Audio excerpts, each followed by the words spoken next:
Every country is only 3 meals away from a revolution. This quote by British diplomat Lord Amherst perfectly sums up the situation in the Middle East, to be specific, for the Iran Republic. For over a week, protesters have been tearing through the heart of Iran. What began as a desperate cry over a crippling economic crisis has exploded into full-blown defiance over the regime. What are the reasons for these protests? Do they imply a regime change? What does the future hold for the Iranian government? Welcome to BATV. I'm Samuel Rao. Thank you for joining us today as we delve deeper into this geopolitical issue. Let's have a brief context of the conditions in Iran. As of January 2026, the economic conditions in Iran have reached the state of near collapse, with the national currency, the Rial, plunging into a historic low of approximately 1.45 million to the US dollar. This has vaporized life savings of the middle class, driven food inflation past 72%, making basic staples like bread and meat unaffordable for nearly half of the population. How did Iran reach this condition? The reasons for this condition are mainly due to a mix of severe international sanctions and decades of mismanagement by the regime. The US investment sanctions on Iran's oil exports have denied Iran the access to the global market, thereby leading to hyperinflation and a lack of foreign exchange. The Iranian government's policies have not helped either.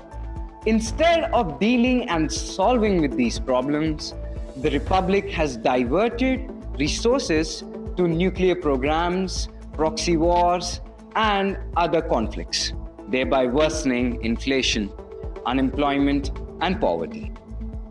Now, how has the nation responded to this? Well, it can be summarized by one quote: "Poverty is the mother of revolution and crime." The bazaars and markets of Iran have become the front lines for protests. Shopkeepers and merchants who took to the streets in Tehran on December 28th. These initial protests by small traders and business owners rapidly spread to students, workers, and ordinary citizens across major cities, fueled by years of accumulated frustration over economic hardship, corruption, and repression. What started as a frustration turned bloody on December 31st.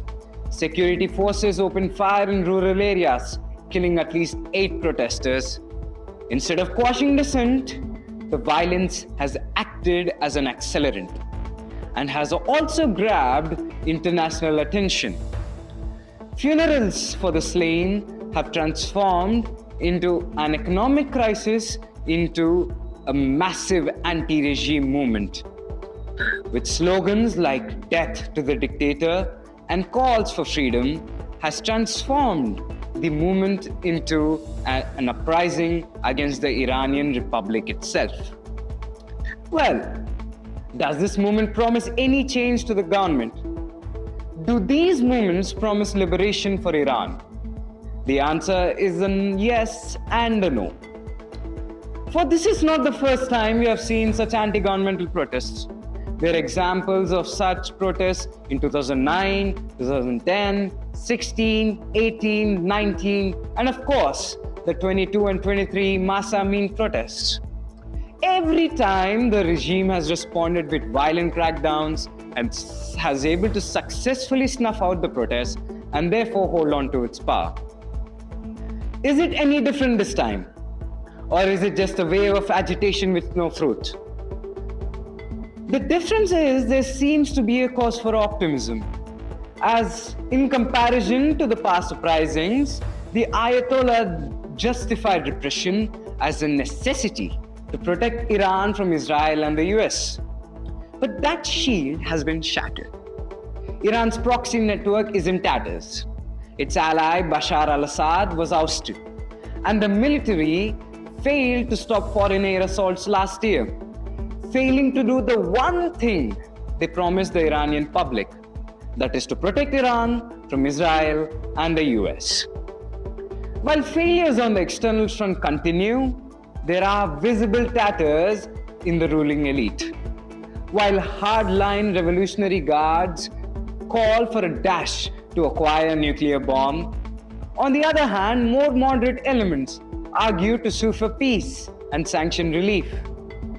These divisions have even reached the public sphere, where the supreme leader of Iran, Ayatollah Khomeini, a couple of days ago quoted the following: "Rioters must be pushed in their place." While on the other hand, the reformist president of Iran, Masoud Pezeshkian, has admitted that he has no idea to fix the nation's problems, and even going so far as to say that any unjust policy is doomed to fail. These claims are further strengthened with rumors that the Ayatollah may flee to Russia. Well, what is the global reaction to this? Allies like Russia and China have adopted a cautious, non-confrontational stance, with China explicitly opposing any external interference in Iran's internal affairs.